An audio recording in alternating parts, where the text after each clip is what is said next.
Hello, my majestic little viewer, the latest year, and I want you to picture something. The year is 2006, and Nintendo was still recovering from the commercial failure of the GameCube, and they had to take a few risks into releasing their new console. But behind the scene, Nintendo was taking quite a bit of risks into releasing their new console. First of all, it was a very weak console for whenever it came out. Like, compared to the Xbox 360 and the PS3 at the time, it was a very weak console for the market. And it was also not that different from the GameCube in terms of hardware and stuff. Like, the Wii was only 1.5 to twice as strong as the GameCube in a total. They were also getting pretty experimental with it, focusing on more, I guess you could say, active games. Games like Wii Fit, Wii Sports, Wii Resort, and all of that, which nobody had done in the time. So whenever the time came, they decided to release the console. And it quickly became a massive success. It was so successful that people still play it to this day. Heck, I even have one. And no wonder why it did sell out quickly, because, it could appeal to everybody. Everybody could get into this console. Also, it was only $250, which was very affordable for the time. Today, the Nintendo Wii has sold over 100 million units globally, making it the third best-selling home console ever. That's crazy. So whenever the time came, around 2012 I guess, Nintendo decided to make another console. But this time they decided to have the charm, I quote-unquote, of the Wii, while also keeping the higher hardware like what Xbox and them was doing. So first of all, they decided to make the power way more powerful than the Wii, significantly increasing the power of all of these different things. I don't know about much of them. I'm not even going to go too far into it. And for a brief moment, it was the most powerful console. Whenever the Wii U released in 2012, it was actually a handheld rather than a home console. So it was destined to be pretty successful, right? Stronger than the Wii, and while also keeping its Wii features, I guess you could say. No, it was quite a flop. Take a look at the sales ratio between the Wii and the Wii U.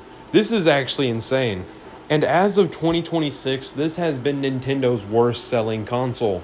And it's funny because only 4 years later, the Nintendo Switch released, being one of Nintendo's best-selling consoles. It sold over 154 million consoles. And it's funny because it's not that much different from the Wii U in terms of, physical stuff, the handheld and all that. So why did it fail? It seemed like it had a good future ahead of it, but quite the opposite.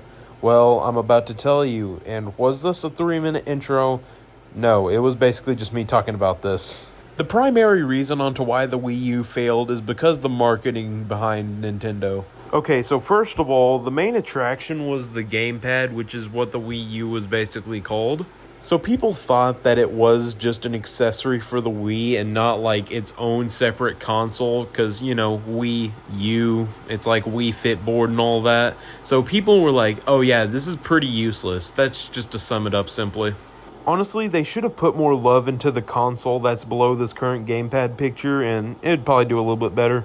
This was the 8th generation console, and remember how I said this was potentially one of the most powerful consoles for the time? Well, that quickly changed. It was very weak compared to the PS2 and the Xbox One that released.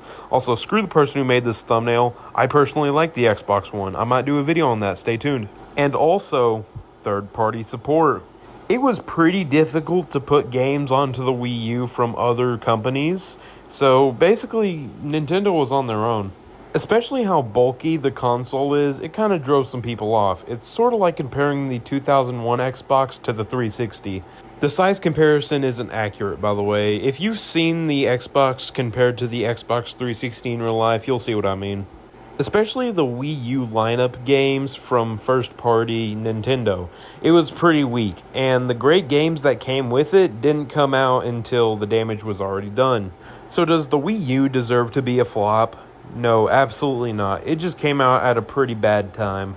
So Nintendo decided to learn from this, I guess, and release the Nintendo Switch with better marketing, I guess you could say, and here we are now. So overall, this console is pretty forgettable in Nintendo's catalogs, and I feel like they could have done better after the Wii, and yeah. Sorry, I just wanted to make this video real quick, and like and subscribe if you want more videos like this or just in general. So there's that. See ya.